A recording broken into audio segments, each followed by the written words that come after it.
também é do Ícaro. Ele mandou: Saulo, teria como compartilhar um pouco da sua experiência no fundo do mar umbralino? Ah, velho. E as criaturas que você viu nesse ambiente me remeteu muito às obras de Lovecraft. Sim. É o seguinte, o plano astral... Petri, bom retorno para você. O plano astral, ele tem vida em situações que não existem aqui. Bom, você tem catálogo de seres, de criaturas que não tem aqui. É incrível. Você vai debaixo de um coral, por exemplo, tem todo tipo de coisa que você fica até assustado. Você vai na floresta, tem seres, por exemplo, elementais, um monte de coisa que realmente não estão só na mitologia, elas existem. Então, coisa que você não imagina. Seres estranhos, formas, bichos que só tem lá. Então, e no astral, eu não sei porquê, inferior, o mar é muito violento. Muito. Eu acho que é uma consequência energética e uma forma de limpeza também. Mas é uma repercussão da violência do ambiente, do nível da consciência daquele lugar, das consciências.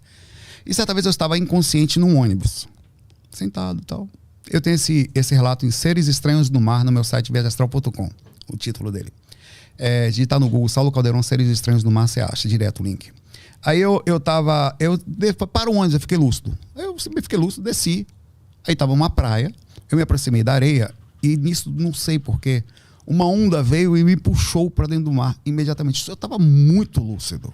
Só que eu tenho medo de ondas. Ao mesmo tempo, eu permitia aquilo acontecer, porque não tinha o que fazer. Estava fora do corpo, não ia morrer. Estou lúcido, deixa lá. Fui levado até lá fundo, muito rápido. Parece que foi uma coisa que me levou de propósito, para eu conhecer os seres do mar, não sei. Aí nisso eu vi, era uma dimensão inferior ali, que fique claro. Aqueles seres não existem aqui. Cara, era um baiacu com forma de gigante, meio homem, meio bicho. Eram seres, tinha uma rede cheia de espíritos estranhos presos, parecia uma mistura de peixe, tinha uns bichos parecendo uns polvos, e eles me olhavam e sentiam estavam extremamente incomodados com a minha presença ali. Então muitas vezes os caras pareciam que estavam com um tipo de uma lança assim. Quando eu chegava perto, eles vinham que me atacar assim, mas eu parava, eu estava dentro d'água, no fundo, nessa hora eu fui puxado para o fundo. Não estava agoniado com a falta de ar nesse momento, nem estava nem preocupado com isso por causa daquela preocupação de ser abordado por espíritos daquela forma. Eu nunca tinha visto espíritos tão deformados assim, no mar. Por exemplo, para mim, na minha pequena experiência, não são seres espirituais da forma como nós entendemos. Para mim, são seres elementais que têm assim como se você entrasse dentro de uma toca de uma cobra, ela não vai olhar para você e falar, vem cá, amor. Não, ela vai tentar, vai entrar em estado de bote para lhe atacar.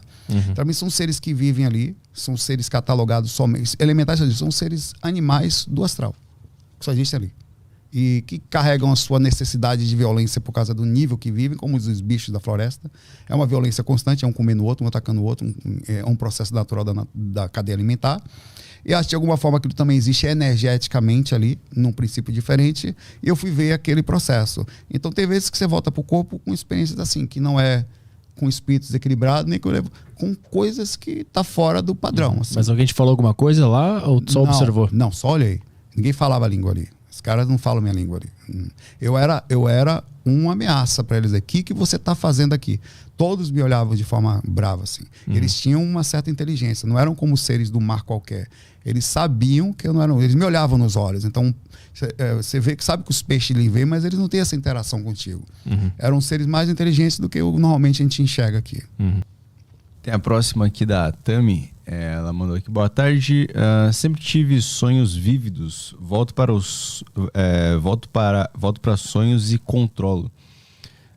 Tem como ser mordida durante um sonho e sentir também acordada, ou tô muito doida? Tem sim, Tami. Acontece. Ela continua aqui: essa semana eu percebi que estava consciente, minha mente acordada, mas meu corpo não movia. Me senti numa caixa. O que pode ser? Bom, essa primeira experiência dela aí, no astral nós temos diversos tipos diferentes de ataques. Nós temos dardos, tiros. Você já tomou tiro em sonho? Não. Mas acontece.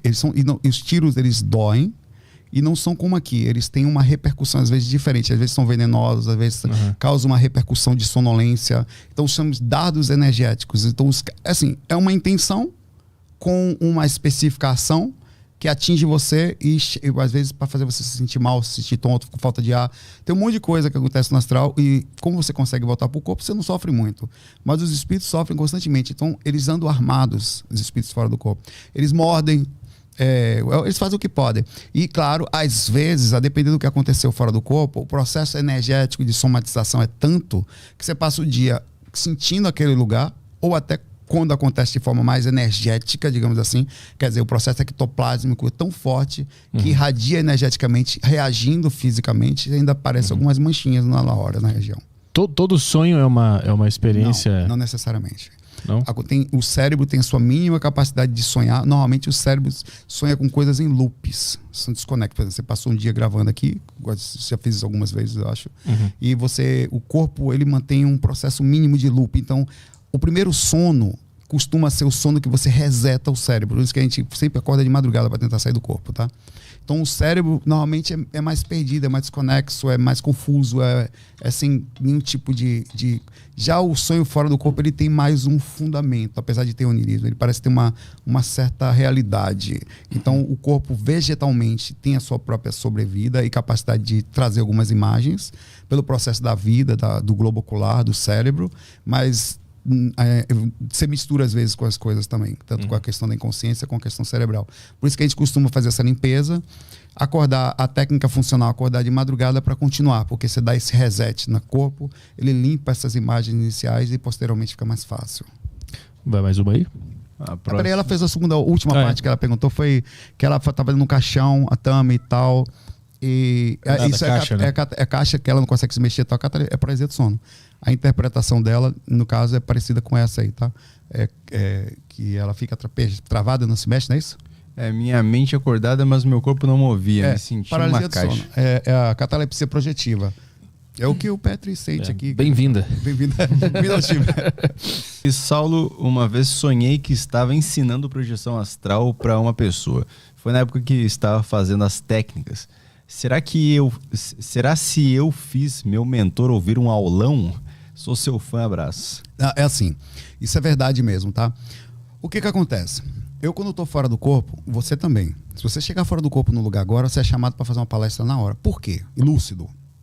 Porque não acontece normalmente. Principalmente uma pessoa que consegue explicar de projeção minimamente, mas que você começa a ler um livro, 2, 3, 4, e começa a sair do corpo e tal, você já está fora da média. Quantas pessoas você conhece que saem do corpo e conhecem do assunto?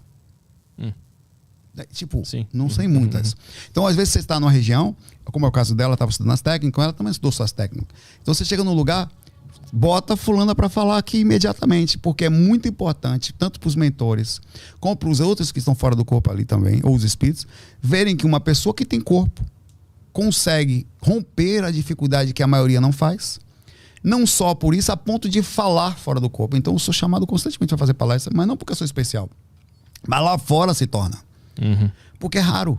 Ainda é raro. A gente está trabalhando para que não seja. É raro para os mentores, é raro para os espíritos que moram lá, é raro para as pessoas que estão fora do corpo. Então, isso não é anormal. Você foi chamada com certeza. Saulo, você já comentou diversas vezes nos fax que a possessão, o processo de incorporação no astral é muito mais intenso, muito mais violento, muito mais difícil no umbral, no astral, né? Ainda assim, eu queria saber de você quais as técnicas, qual seria a forma correta de lidar com a possessão aqui no campo carnal, durante uma sessão espírita, durante o evangelho que deu errado, uma coisa do tipo, e a pessoa, depois de beber muito, depois de nutrir muito ódio, acabar dando espaço para esse tipo de espírito possuir o corpo. Qual a forma correta assim, a proceder? É tentar dialogar? É tentar entender? É fazer uma prece? Qual seria o jeito mais eficaz de tirar o espírito daquele ambiente, de tirar o vínculo dele com a pessoa incorporada e trazer ela de volta, sem nenhum dano? No caso, a possessão, o termo, na verdade, ele está conectado a um princípio de assédio mais profundo. Aí seria uma proximidade por afinidade. A possessão, na compreensão espiritual, significa que a pessoa vem numa desarmonia, porque ela entrou num processo de conexão tão forte com o espírito que ele tem posse dela. Então é muito mais forte do que somente você beber. Ele controla você a ponto de colocar você para beber. E aí sim entra no seu corpo, a ponto de dominar, entre aspas, faz a comunicação. No caso de uma pessoa que eventualmente... A possessão, no caso de possessão, tem que levar para um centro espírita, um centro especializado ou de Umbanda, ou que seja especializado para poder ajudar. porque já entrou num processo e também de comportamento. Porque a pessoa já entrou num processo de controle absurdo e é preciso ver por quê. Por causa das questões de comportamento através de uma ação psicológica ou de uma questão de alguma substância que ela use ou alguma coisa que ela beba, enfim. A questão eventualmente, a pessoa baixa a sintonia e um espírito encaixa nela, isso acontece mesmo. E muitas vezes você nem percebe. Isso não é só quando demonstra. Muitas pessoas estão semi-incorporadas e não percebem. Não é à toa que as pessoas mudam tanto. Existem vários indícios que os espíritos, eles até mantêm mais essa forma, que no momento que eles fazem a devida imagem que estão ali, alguma coisa vai ser feita. Então é muito melhor para ele que ele fique na moita. Na moita, mas ele está controlando totalmente a pessoa. A pessoa está semi-incorporada o dia inteiro. Ela modifica o humor o tempo inteiro. Ela tem vários indícios. Primeira coisa, um espírito está perto de você, há um princípio moral que faz com que as pessoas não consigam olhar, e não quer dizer que você vai fazer isso, não. O espírito não consiga olhar muito nos olhos, ele baixa a cabeça. Outra coisa é a forma como comporta constantemente, mudança de humor constante, irritação, impaciência, agitação, olhar flutuante ou meio que perdido. Minha mãe tinha muito isso, e principalmente dentro de um princípio de usar algum vício como bebida, alguma coisa que faça ela perder o controle constantemente. Então isso demonstra um espírito próximo. Mas chega um momento, que é o caso dele, em que o espírito entra mesmo. Ele se manifesta e começa a perturbar o ambiente. Qual é a dificuldade aí? As pessoas não têm preparação em casa, mas aconteceu. A comunicação sempre aconteceu. Aliás, às vezes você vai no centro espírita e ele fala, não faça assim em casa não, velho. O centro espírita começou em casa. A maioria dos centros espíritas começaram com o evangelho no lar. A maioria. Em absoluto. Antes de ter centro espírita, tinha as pessoas ali fazendo as minhas girantes, recebendo espírito. Claro que hoje, com a utilização de conhecimento, se faz com que você leve essa pessoa a um lugar especializado com pessoas preparadas energeticamente para dar um passo, colocar na sala de reunião com médiuns preparados que possam fazer a puxada desse espírito e dentro disso fazer um trabalho também de melhora da mente da pessoa para que isso não aconteça.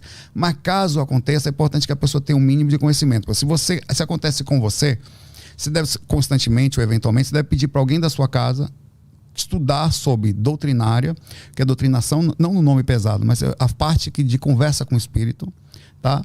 Ou também pedir para essa pessoa, se tiver abertura, que vai fazer um trabalho de desobsessão, que isso está acontecendo e mudar o comportamento que faça o espírito fazer isso. Porque na hora que acontecer, você vai ter que bater o papo com o cara lá, velho. Quem está preparado para conversar? Você está preparado para incorporar aqui e conversar com o espírito, Petri? Já teve que conversar com algum aqui? Várias vezes.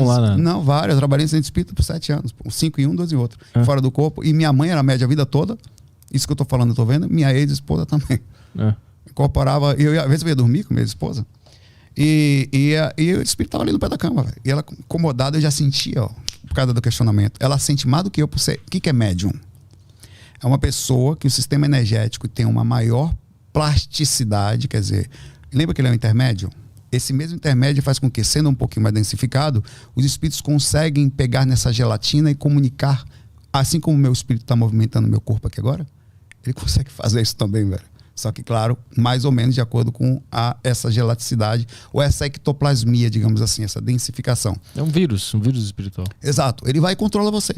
Pelo mesmo princípio que você mesmo controla você. Só que ele, como você é um pouquinho mais denso, ele consegue fazer por proximidade. Ele aproxima e acabou. Você modifica o humor. E não é só controle, não. Você sente tudo que o cara sente. O médium sofre horrores. Se o cara está sentindo agonia, dor, falta de ar, queimação, angústia, sente tudo. A pessoa que é médium, todo mundo sente um pouco, mas o médium sente muito. O médium mesmo ostensivo, todo mundo é um pouco médium. Mas como é que tu faz pro cara ir embora? Pra ele sair? É aí que mora o processo. O que aconteceu ali? Baixa sintonia, problema sério. Para tirar um espírito com baixa sintonia, quer dizer, a própria baixa sintonia é a pessoa. Às vezes a pessoa está bêbada, velho. Você não vai conseguir fazer nada. É difícil fazer isso.